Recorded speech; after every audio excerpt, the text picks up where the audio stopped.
Okay, hi everybody. We're studying the Kuzari today, and then we're going to do a little bit on Parshas Lecha. So join me on page 373 in the Kuzari. We were studying a paragraph having to do with the disciples of Rabbi Yochanan ben Zakkai, who lives through the destruction of the Second Temple. Rabbi Yochanan ben Zakkai views it as his project to perpetuate tradition, Torah Sheba'al Peh, specifically the oral tradition. And of course, this is all part of Rabbi Yehuda Halevi's rejoinder to the Karaites, showing how painstakingly the rabbis worked at very precarious junctures of Jewish history to preserve a tradition that is unbroken, goes in an unbroken chain from Sinai until the present. Okay, that's really the context of where we are. And we're just going to read a sentence today because Rabbi Yochanan ben Zakkai is listed as having several students.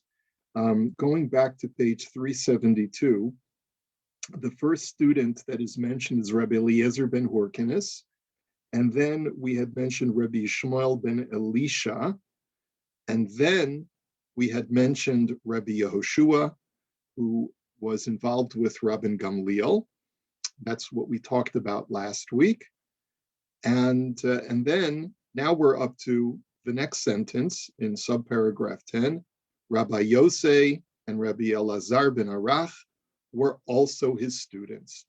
These two rabbis were also his students, and about the latter it says, meaning about Rabbi Elazar ben Arakh, the Mishnah in Pirkei Avot says that if all the sages of Israel were on one scale and Rabbi Elazar ben Arakh were on the other, he would outweigh them all. So apparently there was something very special about Rabbi Elazar ben Arakh, and we're going to discuss that today. Now, this is the conclusion of Rabbi Yehuda Halevi's listing of the students of Rabbi Yochanan ben Zakkai. Now, I want to just point out something that, again, is consistent with the theme that we've been discussing throughout our discussion of this particular section of the Kuzari. I just need to bring up the handouts. Just give me one sec. So I think we're bringing them up.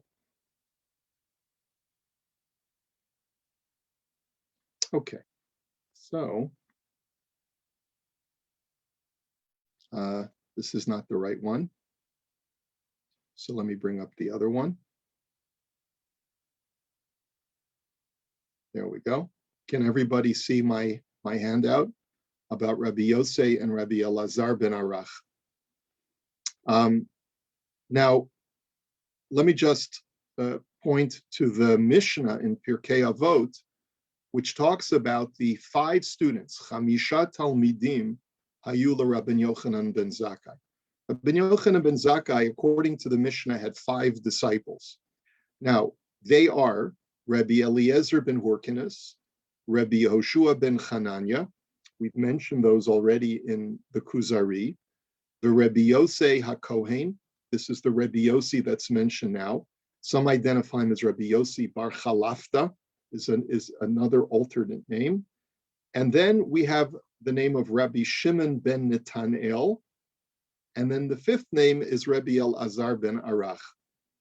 Now, it's quite curious that Rabbi Yehuda Halevi lists 4 out of these 5 students.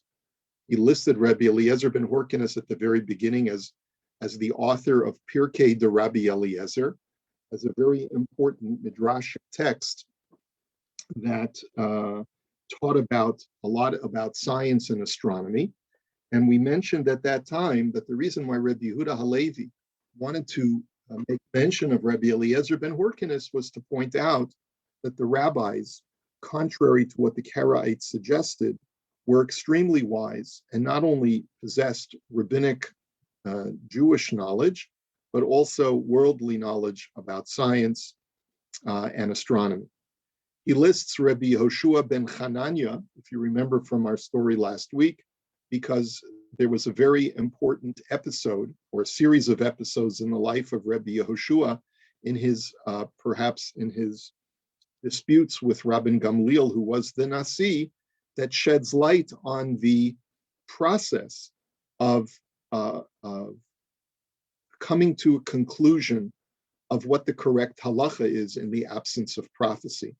And that too is an important discussion for Rabbi Yehuda Halevi in his debate or his disputation with the Karaites, to demonstrate that there is a very careful process of the distillation of halacha in every generation.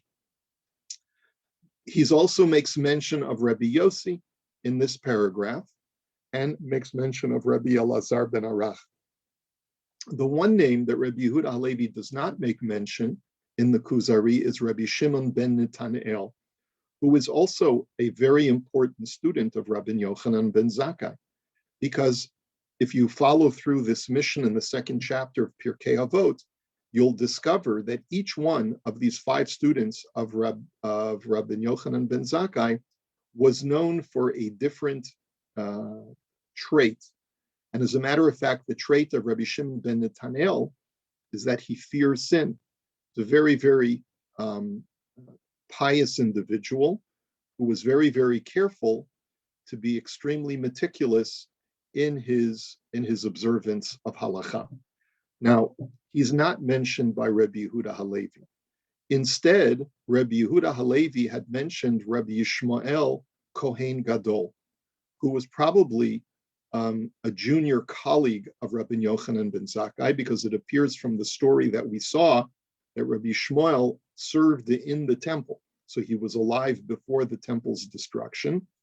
And we pointed out at that time that the reason why Rabbi Yishmael is noteworthy as a student of Rabbi Yochanan ben Zakkai is because his story of hearing some divine presence, hearing the voice of Hashem in the Holy of Holies, is a manifestation of the fact that the rabbis who perpetuated tradition were not just conjecturing in a vacuum, and that they were not at all spiritually connected to some divine communication.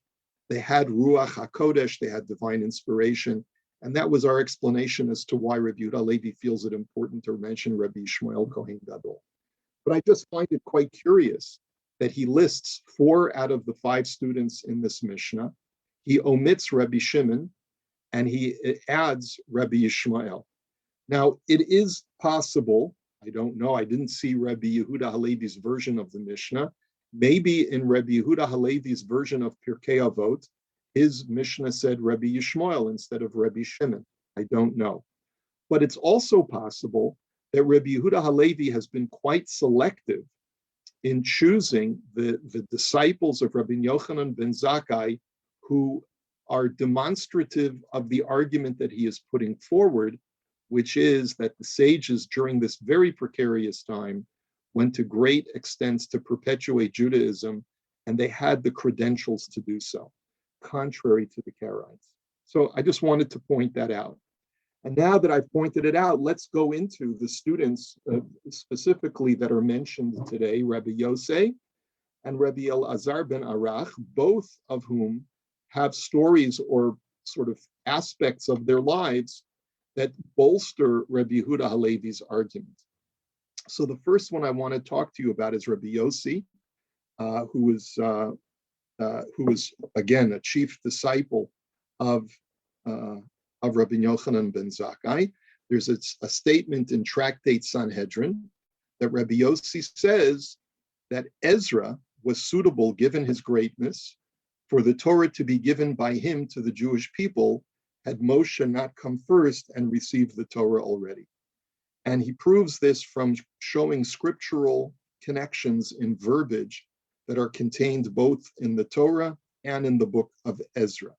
In the Torah, it says, Moshe Allah el ha'elokim, that Moshe ascended up to God.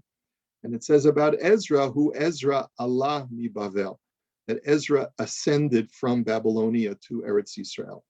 Ma aliyah ha'amur kan Torah, af aliyah ha'amur lahalan Torah. That just like the ascent that Moshe made was in order to give the Torah to mankind, so too the ascent that Ezra made from Bavel to Eretz Yisrael was in order to perpetuate and to give the people of his generation the Torah. Now, why is that a significant statement? Because Rabbi Yossei is emphasizing that this was a chain that was unbroken and that the integrity of Ezra as being a transmitter of Torah was just as great as the integrity of Moshe Rabbeinu himself. Okay?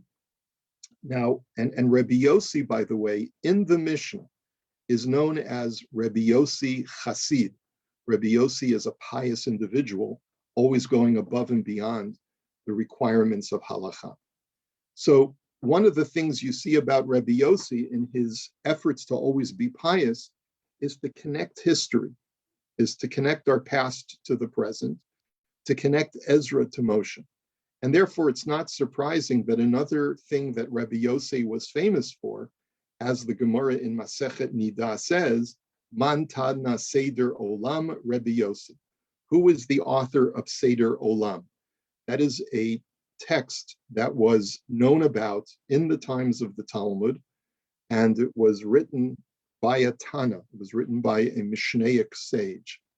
It is a chronicle of the history of mankind from Adam until the Bar Kokhba revolt. And it was written according to the Gemara, according to Rabbi Yochanan. It was written by the same Rabbi Yossei. And Rabbi Yossei, therefore, is a person who takes great pains to connect the dots of history. And if he, therefore, is extolled by Rabbi Yochanan ben Zakkai as being one of his essential students, it is for good reason, because Rabbi Yochanan ben Zakkai is interested in perpetuating an unbroken chain of Misorah, of tradition, and Rabbi Yossei contributes significantly to that objective. Okay, so that's why I believe that Rabbi Yehuda Halevi is mentioning Rabbi Yossei over here. And now we get to Rabbi Elazar ben Arakh. Now, Rabbi Elazar ben Arakh is described in the Mishnah. We had talked a little bit about this when we learned about Rabbi Eliezer ben Horkinus. The Mishnah in Pirkei Avot contrasts Rabbi Eliezer ben Horkinus and Rabbi Elazar ben Arakh. And Rabbi Yehuda Halevi takes the version of Abba Shaul in the Mishnah, who's one of the sages, commenting about this, that he quoted Rabbi Yochanan ben Zakkai as saying, Im yihiyu kol chachmei Yisrael bekaf moznayim. If all of the sages were on a scale, the Rabbi Eliezer ben Horkinus af imahim, and even if Rabbi Eliezer ben Horkinus was on one side of the scale together with all of the sages, the Rabbi Elazar bekaf shniyan, Rabbi Elazar ben Arakh was on the other side of the scale, machriya et kulam, Rabbi Elazar ben Arakh would outweigh them all, including Rabbi Eliezer ben Horkinus. So it's important to know why you have these two sages pitted against each other. There is a question in the Talmud tractate Horiot. This is in source number 5 in your handout. Pligu ba Rabban Shimon Gamliel v'Rabbanan. The Rabban Shimon Gamliel and the rabbis dispute the following question: which one is more important? Chad Amar Sinai Adif, Chad Amar Oker Harim Adif. One says that Sinai is more important, and the other one says the lifter of mountains is more important. Now, what do these two sides mean? What exactly do they mean? So a lot of the commentaries explain, including Rashi, what is more important? A sage who possesses a crystal clear and a memory of every single thing that he has learned going back to Mount Sinai, and he preserves all of the teachings going back to Sinai. That could be more important. Or the other one says the lifter of mountains is more important, someone who does all of the intellectual heavy lifting and is able to lift up a mountain. Lifting up a mountain can imply a couple of things. Number one, it implies a person with great strength. It also implies if you're looking for something, sometimes you got to lift up a mountain to look underneath the mountain to see if you can find it. And it also means that you're someone who creates an upheaval through your intellectual exercise, so that even something that is fully settled, such as a mountain, can sometimes be uplifted and upended. And so now Sinai is also a mountain. So lifting up Mount Sinai could also mean lifting up the mountain of Sinai, could also mean elevating it in some way, or uprooting it in some way to be able to get down to the basic truths of what was taught at Mount Sinai. So there's a couple of different ways of looking at that, but the way that Rashi and other commentaries explain it is, who's more vital as a rabbinic a mind for the Jewish people? Is it someone who has a pristine memory and can retain every teaching that was given from the times of Mount Sinai to the present? Or is it someone who has such intellectual prowess that he is capable of analyzing every single Torah teaching, such that even if he doesn't have such a great memory of what was taught, he's able to extrapolate and infer and deduce, so that he's able to reconstruct things that perhaps may have already been forgotten through his logic and his great intellect. And this is sort of the debate as to who is more important. Rabbi Eliezer ben Horkinus in the Mishnah is described as a borsid she'eno ma'abei tipa. He's a cistern that is completely well plastered and does not leak a drop.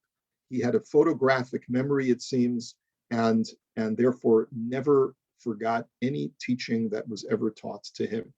And that in itself is a great virtue. Rabbi Elazar ben Arakh, however, is described as someone who is a mayan hamit gaber, an overflowing wellspring. The difference between a bore and a mayan, those are two bodies of water. But a bore is man-made. It is, you dig a pit in the ground, and then you cement all of the inner surfaces of the pit. And then when it rains, the pit fills up, a well, if you will. It fills up, and it retains the water. A mayan is a wellspring. A wellspring is something that where a vein of water underground is tapped into, and therefore it's constantly replenishing. It's not that you have to wait for the rain to fall, but rather the water is constantly replenishing, and you can attain new water whenever you wish. There's an infinite or virtually an infinite supply of water. And so Rebbe Elazar ben Arakh is described as a constantly replenishing wellspring, because even though he may not have been as great in his power of memory retention, but he was truly great in his ability to exercise logic and extrapolation to be able to infer what the correct halacha and what the correct teaching was. And so the debate in the Mishnah is, who's more vital to the project of perpetuating Torah for the Jewish people? One school is that Sinai, or Rabbi Eliezer ben Horkinus, is more important. And the other one says that no, Rabbi Elazar ben Arakh is more important, because even if, God forbid, we go through periods of time when certain teachings are lost, a person like Rabbi Elazar ben Arakh is capable of restoring that. So that in and of itself is reason enough for Rabbi Yehuda Halevi to point out how noteworthy Rabbi Elazar ben Arakh is. His contribution to the Jewish people was through his great mind and his power of logic and extrapolation.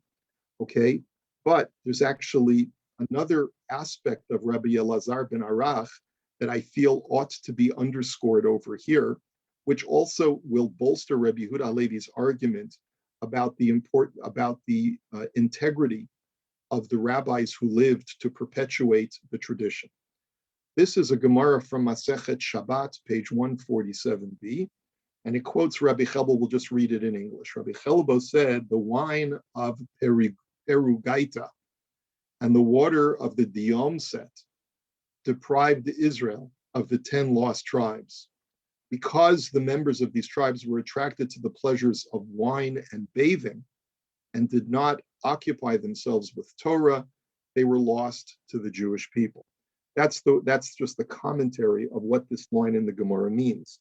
It means basically that there are, and I'm not sure exactly geographically where these things are, but they are within Eretz Yisrael proper. Eretz Yisrael contains some really beautiful geography. One is there was a beautiful vineyard somewhere where the grapes were very lush, and there must have been some well springs in this place called the Yomset, some hot springs or well springs. It's not really clear. They used to go there to bathe. Maybe they were hot springs, and they, maybe Chamei Tveria, although probably somewhere else, because the Gemara describes Chamei Tveria explicitly. So this was some other place. It seems that it was inside of Eretz Yisrael, although it could have been outside of Eretz Yisrael too. It's really unclear from the story of the Gemara. But because the 10 tribes of Israel indulged in these pleasures, they were eventually cut off from the rest of the Jewish people because they did not commit themselves to perpetuating our tradition. The Gemara relates that once Rabbi Elazar ben Arakh happened to come there to Phrygia and Diomset, and he was drawn after them, and his Torah learning was forgotten. There's a longer version of this story when it is his wife who is the one who influences him. She basically tells him, "You're so wise, you're so smart. Why do we need to stay in the big city by the yeshiva?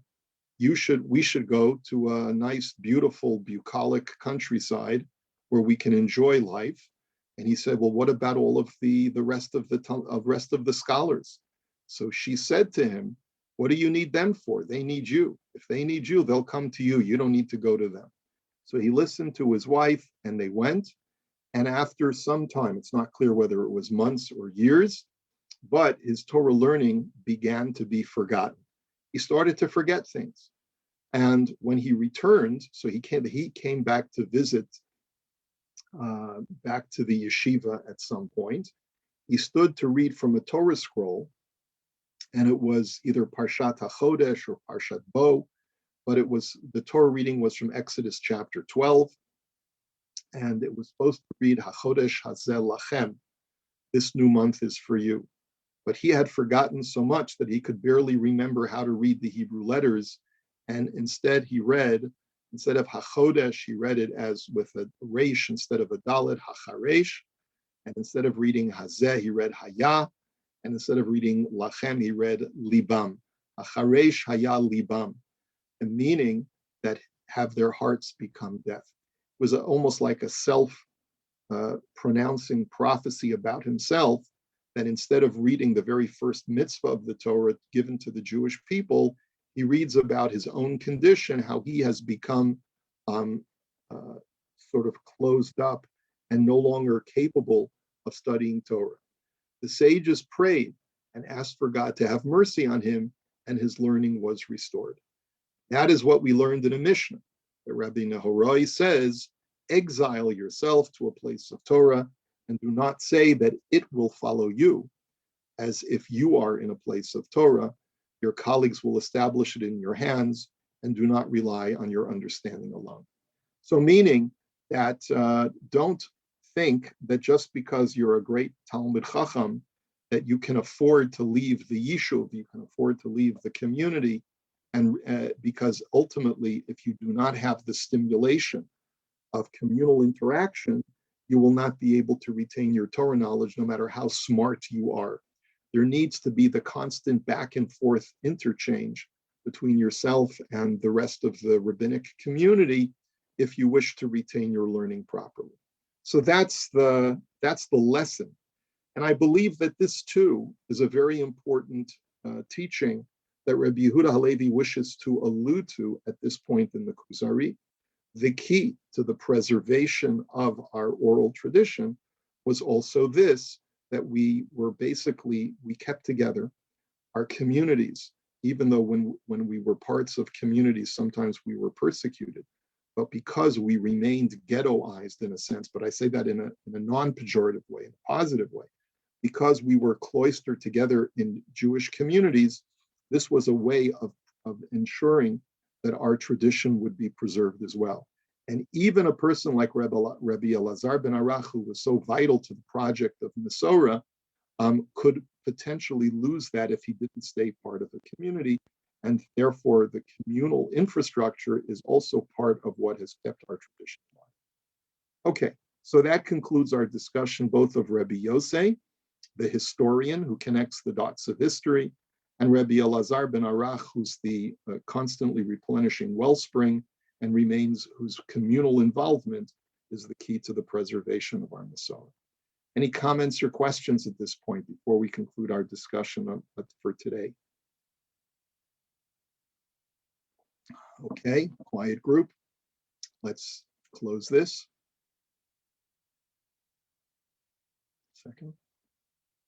Close this. All right, let's go to our discussion of Parshas Lech Lecha, which is called Finding the Good in the Bad. Okay, I want to share with you a teaching from Rabbi Yaakov Leiner today, who's known as the Beis Yaakov,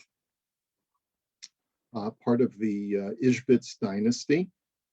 And he's going to teach us something, I think, something very profound, but also at the same time easy to understand.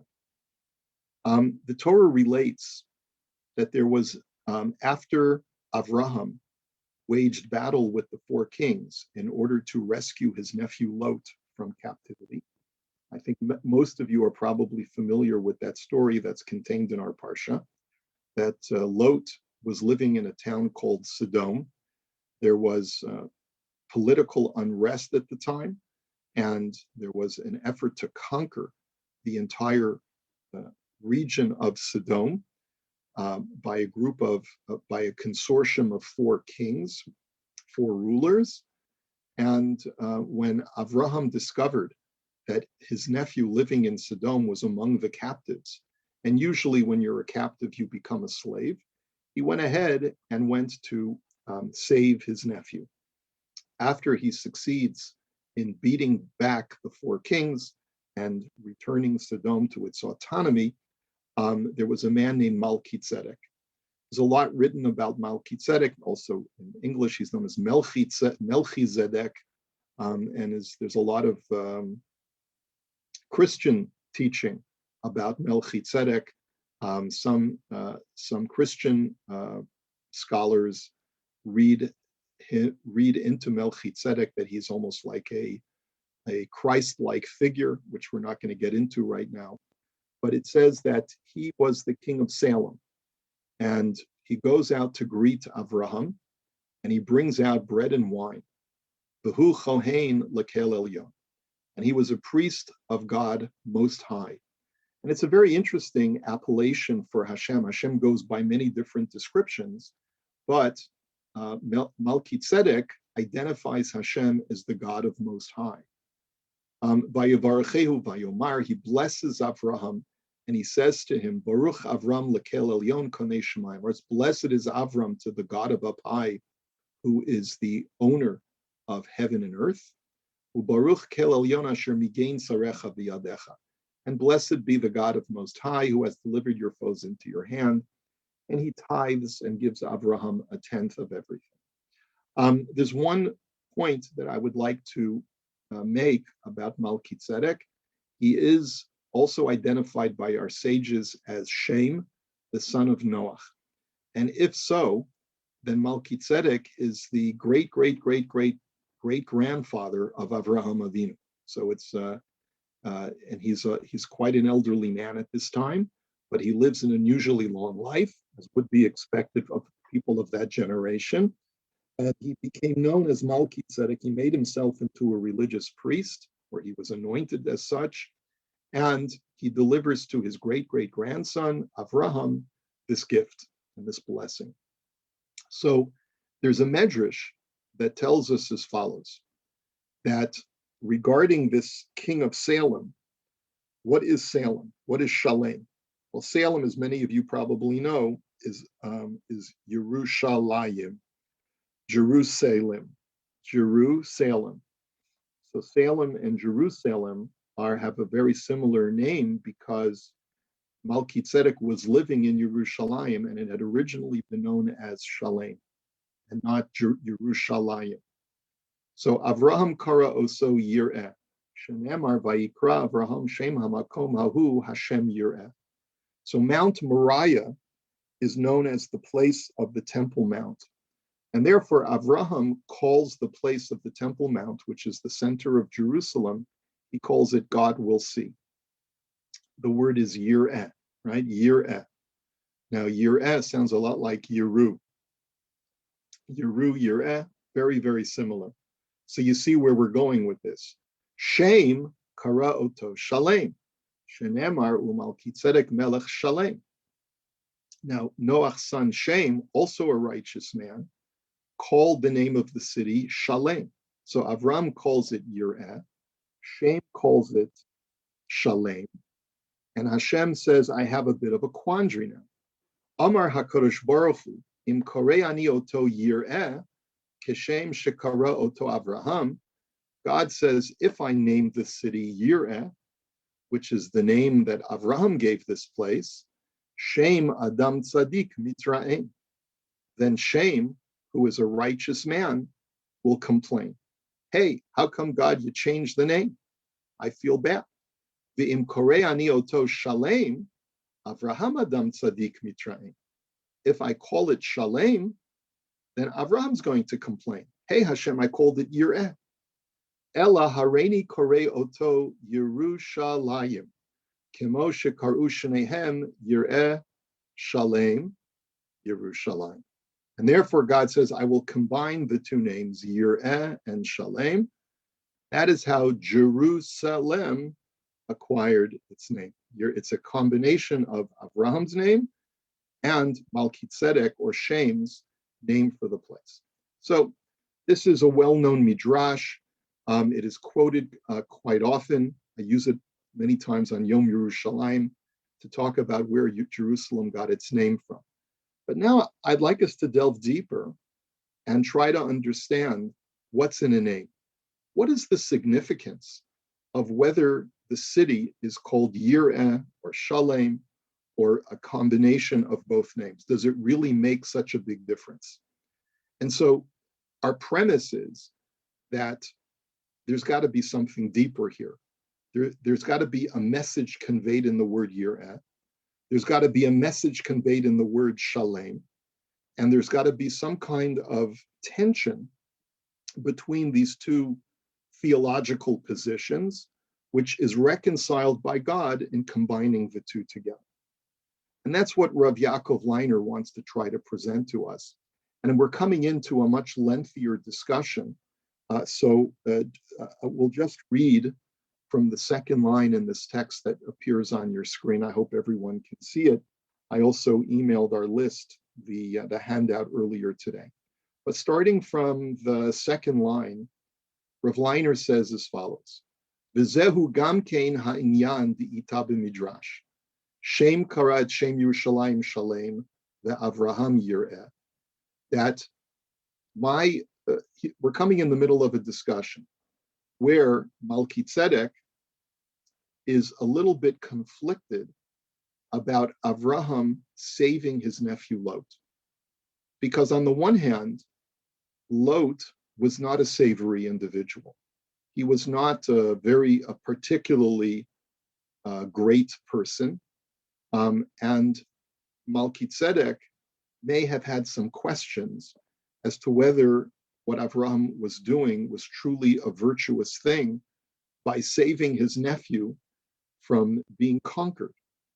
And in that context, Rav Leiner says that this is part of the difference of opinion whether the city, which is the holy city, the center of the world, should be called Shalem or be called Yireh. Shem kira'ah Shalem, hainu shalo ratza lihiyot b'machloket al Hashem yitbarach, v'lihiyot im dor haflaga ba'aguda echat. Now, the word Shalem, according to Rav Leiner, which means complete, is hearkening back to the story of the generation of the Tower of Babel. This group of people had banded together, but even though it seemed that they were unified and peaceful, but if their unity brought them to rebel against God, ממילא אין לך מחלוקת גדולה מזה, שרצו להיבדל מעם השם יתברך שכל השלום שלו. His attitude is that the people of the tower really were in a sense of great dispute if they were trying to go up against God. And therefore, MalkiZedek really wanted to demonstrate that he had nothing to do with those people. He did not want to in any way align himself with the people who were constructing the tower. Lachein kara et shem ha'ir shalem. And that's why, as a sign of protest, that he was rejecting the evil that was being perpetrated by these people that were building the tower, he called the name of his city Shalem, which implies peace, it implies unity, it implies completeness. I reject what my fellow countrymen are doing, and my sort of expression of protest is to call the name of my city Shalem. Okay, now what that demonstrates is that a man like Shem or MalkiZedek is able to clearly differentiate between good and evil. And he rejects evil and finds no redemption in bad behavior and chooses to separate himself from it and to make a statement of protest. But now look at the contrast. The Avraham Avinu kara oto yireh. But what is Avraham? Avraham has an equal but different reaction to the building of the Tower of Babel. And his reaction is, God will see this. There will be some kind of result that God will be able to observe that is part of a divine plan at the end. V'hu sheher ala kol she'en shum makom panui shelo yitzmach misham kvod shamayim. And what Avraham was trying to demonstrate is that whatever happens on the world stage, whether we perceive it at the moment as being good or bad, something good will invariably result from it. Uche'inyan di'ita beha'ari hakadosh. And therefore, this is in line with something that the Arizal had written and taught to his students. Shedor haflaga bitgalgelu bidor hamidbor. That the people who were participated in the building of the Tower of Babel were reincarnated as the Jews who left Egypt and traveled through the desert. Umipnei shebivinyan hamigdal chatu bechomer ulevenim. What's the connection? He says the sin of the people who built the tower was that they used inappropriately, they used construction materials, they used mortar and bricks as a sign of rebellion against God. Lachein hayam mishpatam la'avod et Mitzrayim avodat perech bechomer ulevenim. He says, and that's why they were consigned to live a life of slavery using the same building materials to serve the Egyptians. V'lachein kara et shem hamakom yireh. That's the reason why Avraham wanted to call the place God will see. And what I believe, if I'm not misinterpreting Reb Leiner's words, what I believe he is suggesting is that even from an evil act, there comes ultimately some kind of positive outgrowth of something that is insidious.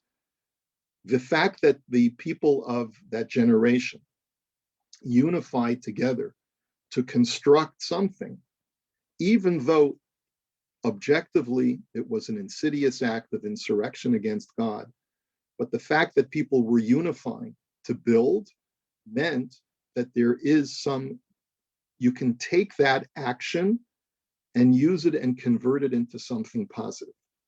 Even negative things in this world can reveal God's glory in some way if it is distilled properly for the future. You know who's very big on this theology is Rav Kook. Rav Kook talks about this a lot. Rav Tau, in his commentary to Rav Kook's writings, talks about this as well.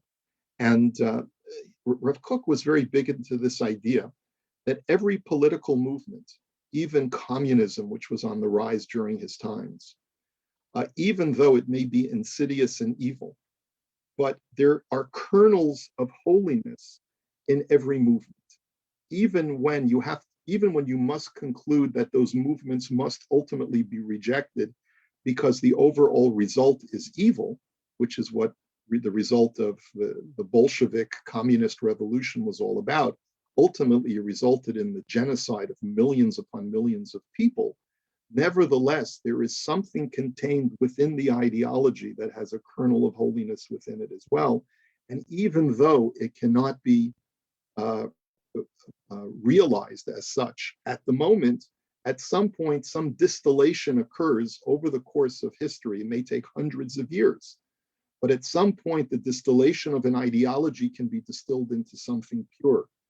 And so therefore, God's glory can be manifest even within the Tower of Babel. God's glory can be manifest even within of the Bolshevik Revolution, let's say of the early 20th century. It may not be, the world is not ready for it, right? The world may not be ready for it today either, right? But at some point in the evolution of mankind, you can take an idea that was attempted previously and failed horribly and eventually distill it into something very, very positive. And so that's the difference between MalkiZedek and Avraham. MalkiZedek sees evil and says, excise it, amputate it from my reality. And he says, I am Shalem. I will have nothing to do with evil, and completely excises it and basically writes it off. Avraham is able to say and look at the very same event and say, Hashem Yireh. God will see this through.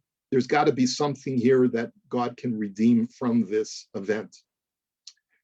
So he says, V'zehu gamkein she'amar lo Hashem yitbarach v'nivrechu v'cha kol mishpachot ha'adama. He says, and that's why when God blesses Avraham at the beginning of our parsha, he says to him that all families of the earth, all families of man will be blessed through you, Avraham. But you notice that the word v'nivrechu, which means blessed, can also be retranslated, milashon hamavrich et hagefen, because there's another word in Hebrew that has the same shoresh, bet resh chaf, which means to be mavrich something means to graft something. When you want to take a vine or a branch of a tree and graft it onto another tree, that's called being mavrich something. And Avraham not only was the source of blessing for all other families of mankind, but all other families of mankind grafted themselves onto Avraham. Shahadorot shenishpashtu bioter yihiyu nivrachim v'nishtalim becha v'yitpashtu b'kedusha. That if we find other nations with foreign ideologies and ideas that are extremely distant from the will of God, but nonetheless, those ideologies can also be distilled by attaching themselves to the Abrahamic faith and to the beliefs of what God transmits to Avraham Avinu and what Avraham transmits to his descendants. And so the function, therefore, if we're reading this correctly, the function of the Jewish people is to help distill and idealize that which is tainted and corrupted, and to remove that corruption from certain ideologies. V'lazeh kara Avram Avinu et Shem Hashem kel olam. That's why when we look at the way that Avraham describes Hashem, Avram calls God kel olam, the God of the world or the eternal God. Now, the word olam doesn't just mean the world or eternal. Sheherak vodo yitbarach af behahelem. That the word olam comes also from the word helem, which means hiddenness or concealment. That God's glory can be seen even from a concealed source. Uchi inyan di'ita b'midrash she'olam hu milashon he'elem. That the Medrash tells us that the word olam, the Hebrew word for our world, our physical world, comes from the word concealment. Because our world, of course, is a world of obfuscation. It's a facade of reality, but it's not reality itself. And Avraham was able to appreciate that whatever manifests in this world, even apparent evil, can eventually be distilled somewhere down the road into something virtuous and pure. V'shem lo haya yachol lirot zot. Shem, or MalkiZedek in his later guise, was not able to see that. Sha'af be'elu ha'mekomot nimsa kvod shamayim. That even in the most distant of places from holiness, you can find the glory of heaven. Lachein kara b'shem Hashem kel elyon, shahaya lemala mitzvisato pulat Avraham Avinu. And that's why he calls God the God of up high. And the God of up high, the way that Rav Leiner is explaining it is, I can't understand what you're doing, Avraham, by saving your nephew Lot. I don't understand why you're saving your nephew. I don't find any redemptive value in saving a man like Lot, who's an unsavory character. I would normally have excised myself from it, but I submit myself to you, Avraham, that I believe that you know what you're doing. I would also suggest, maybe as an adjunct to what Rav Leiner is saying, is that Shem saw a dividing line between the heavens and this earth. He calls God the God of up high because God removes himself from the evils of this world, just like Shem excised himself from the evils of the world. He felt that this was sort of a way of emulating the divine, who is a transcendent God and does not wish to be part of the evil that takes place in this world. Okay, so this is the message, I guess, that I wanted to try and let's see here. This is the message that I wanted to get across today, which is that using this teaching of Rav Leiner, you can find something good. You can find even within something which is an insurrection against God, when there's unity, you can take that unity, which is a corrupted unity, and distill it and learn from it and apply it to a purified unity. And that's really the key to the survival of the Jewish people. We are able to look at all of the history of mankind, and we still never lose hope. We still never lose hope because I guess part of our DNA is to never despair about the human condition. We look at the human condition and we see so much that is wrong with the world today, and so much with mankind throughout history, that man is capable of perpetrating the most horrific acts of genocide and so many other things. And yet we are able to have a global look and philosophically surmise that even though man is in an imperfect and corrupted state, Hashem Yireh, God will see this through, and will be able to distill even the worst things that happen in the world and translate them into something positive in the future. I'm fond of quoting Elie Wiesel in one of his short stories called The Gates of the Forest. He depicts a father speaking to his son, and he tells his son, God's final victory, my son, lies in man's inability to reject him.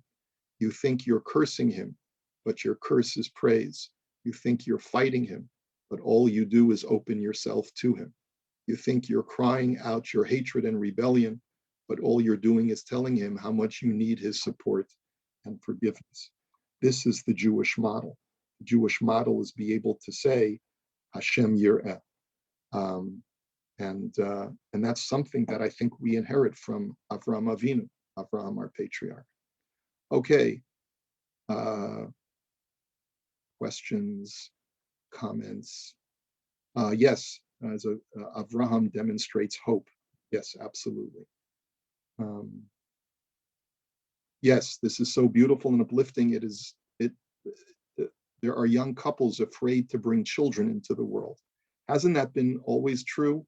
That there are people who have said, I don't want to have children if I have to bring them into this world with all the global warming and all of these nihilistic attitudes about, the world is going to pot, and why should I bring children into the world?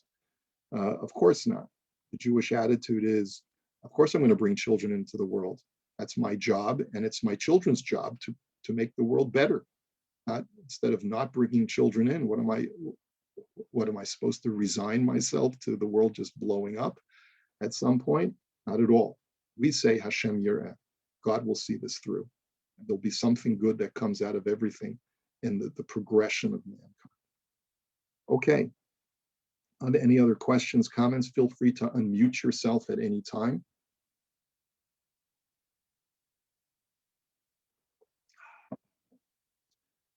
Quiet group. It's too bad we don't have Rachel here. She started a new job. She always would have something really interesting to contribute. Anyone want to say anything before we call it a day? Good morning, Rabbi Koropkin. I'd just like to share that every Tuesday is a mind-expanding experience. I hate to miss this class. Thank you so much. Thank you. There's always, you don't just take us a step beyond, but it continues on, and it feels reverberations from Avraham Avinu to today for all of us. Oh, wonderful. Thank you for those. Thank you for sharing that. Thank you. All right. So have a wonderful day, everybody. We'll see you, Mirza Hashem, next week. Thank you. Thank you, Rabbi.